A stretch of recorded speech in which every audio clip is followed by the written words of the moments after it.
Good evening, guys. Mechanics of Materials, Chapter 10, Strain Transformation.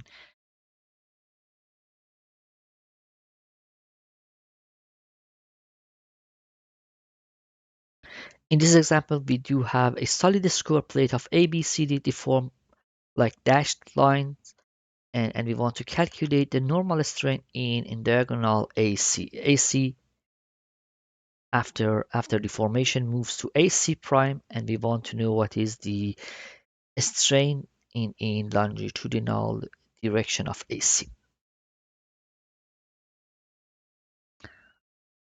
So epsilon by definition is delta L over L, change in length over the length. So if we calculate what AC prime is, then minus the original length of diagonal AC, then over AC, that just gives us a normal strain in diagonal AC. So let's see if each side is 20 millimeters. So the hypotenuse of our square, which is AC, it just make it 20 times the square root of 2 millimeters. And if we use the law of cosines, like we said, c squared is equal a squared plus b squared minus 2ab cosine of theta. And by using that in our term, it just says if we want to calculate AC prime after deformation, and we do know what AB is, it's almost 20.35, and AC prime, BC prime is 20.25. So that just gives us by this equation, and the angle between them is 90.5, which comes here. So by applying that equation, AC prime is BC prime squared. That's B prime, B is C prime square, and AB prime square. Let's have it like here. This is the cosine of between them, 90.5, and that's like a, it should be B prime C prime, and then B prime C prime, then AB prime times cosine this length cosine of m. And if you do the math, it just gives you a, yes, B prime C prime is like 20.25 millimeters from here.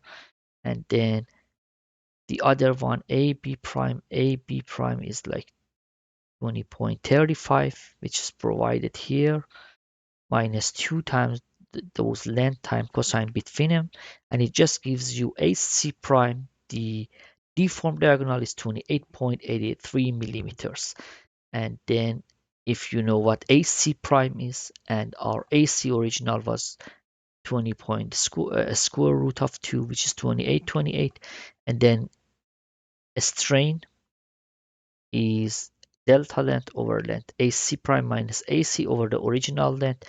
It just gives you a numeric value of epsilon AC is 0.0194. You can also solve this problem in different approach. So solution to epsilon AC prime is epsilon x plus epsilon y. If you recall the equation for strain transformation in chapter 10, I will provide you with the link to that video if you want to review that as well, plus epsilon x minus epsilon y times cosine of 2 theta plus epsilon xy times sine of 2 theta. And epsilon xy, we already know that's a half of gamma xy. And if you calculate epsilon x, it just moves from 20 to 20.5, which is this one. And then a epsilon y is over 20, 20.35 or minus 20 over 20, which is the original length in y direction. And we got epsilon x, epsilon y. And as soon as we have both of epsilon x and epsilon y, we can just jump to the epsilon AC prime for diagonal. And don't forget to replace epsilon xy by half of gamma xy. And if you look at the problem carefully, it just says if this angle is 89.5, So this is a small change from a 90 degrees, that's zero point 0.5 degrees. So, and that's nothing but gamma xy because that's the kind of rotation. Zero point 0.5 and convert it to a radian and it just gives you this numeric value. Gamma xy in our equation is half of that, and so we need to replace it. And also theta is the angle of plane AC prime with the x axis. So we already know uh, that, and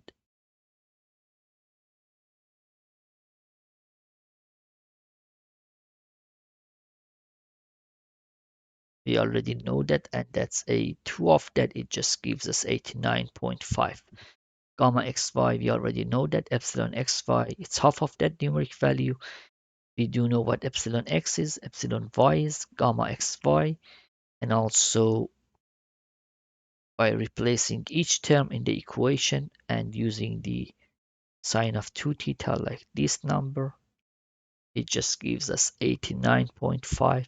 And if you do the math, it just gives you epsilon a c prime is equal to the same numeric value from approach or solution 1. Thank you. We'll solve more problem in a strain calculation. Thank you.